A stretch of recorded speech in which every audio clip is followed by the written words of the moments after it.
By now, y'all are pros at adding, subtracting, multiplying, dividing negative numbers. You all know how to put that together and follow order of operations to do it in the correct order using PEMDAS.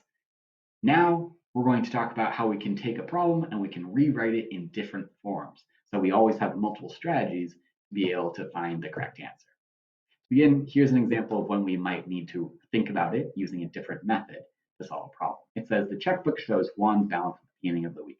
So right here, he has a balance of $100. During the week, he withdraws or takes out $19 and $30. How much money does he have left at the end of the week? If we're thinking about two different ways that we could solve this to think about how he's taking money out of his account, we could first think of it as him starting with $100 and then subtracting 19 and then subtracting $30 more. So in other words, 100 minus 19 is 81. And then we're taking away 30 more. That means that total he's left with $51. We could also think about it a different way. We could think of it in terms of how he took out 19 and $30 together. So thinking about putting parentheses around those, he had $100 and he withdrew $19 and $30, meaning total he withdrew $49, and he did 100 then minus 49.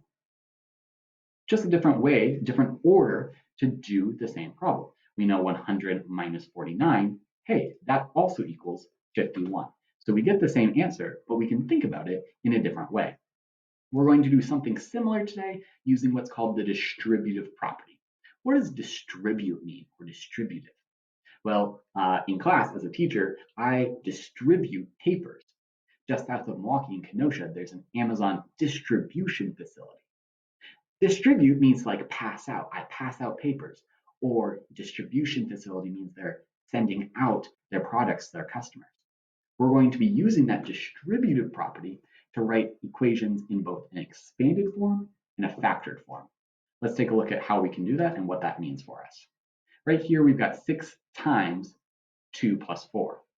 Order of operations would tell me that I'm going to do what's inside the parentheses first. So 2 plus 4 is 6. Then I've got 6 times 6.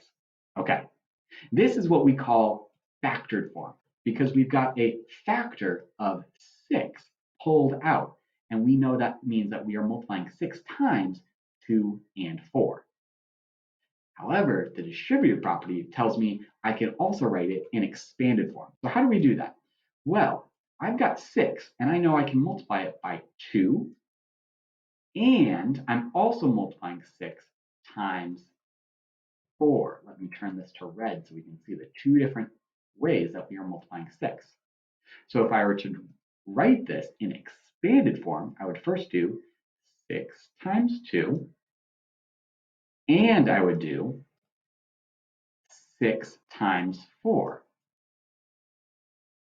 Then I would solve this. 6 times 2, I know that is 12. 12 plus 6 times 4, I know that's 24. 12 and 24 together equals 36. Check it out.